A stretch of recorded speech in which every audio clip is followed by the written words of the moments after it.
major political upheaval is unfolding in Madagascar, where the military has seized control of the government, declaring a transitional regime just hours after President Andry Rajoelina was impeached by parliament.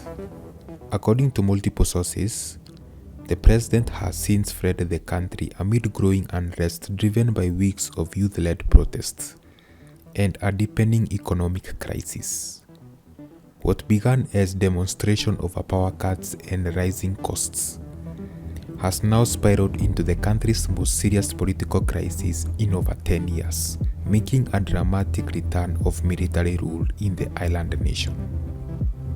The announcement came on October 14 from Colonel Michael Randrianirina, a senior officer in the elite CAPSAT unit, who declared on state broadcast that the armed forces were suspending the 2010 constitution and establishing a transitional government.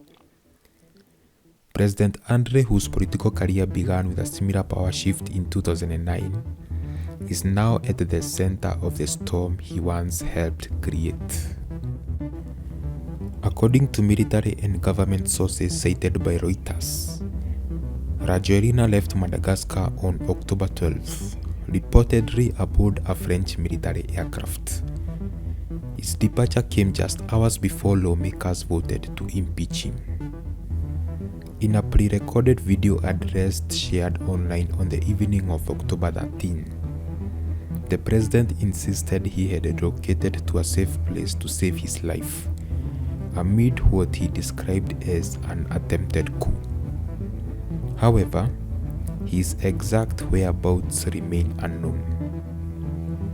The military intervention follows 3 weeks of mass protests, led predominantly by youth activists, many identifying with the global Gen Z protest movement.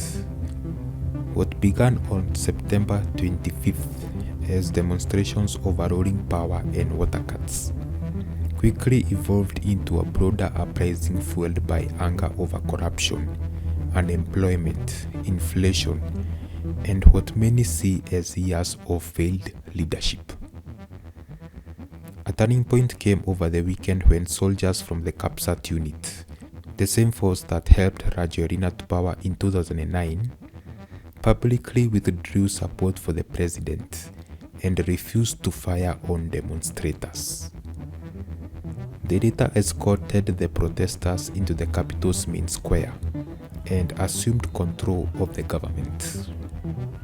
On October 14th, lawmakers in the National Assembly formally voted to impeach President Rajoelina, citing violations of the Constitution, misuse of public resources, and actions deemed harmful to national unity.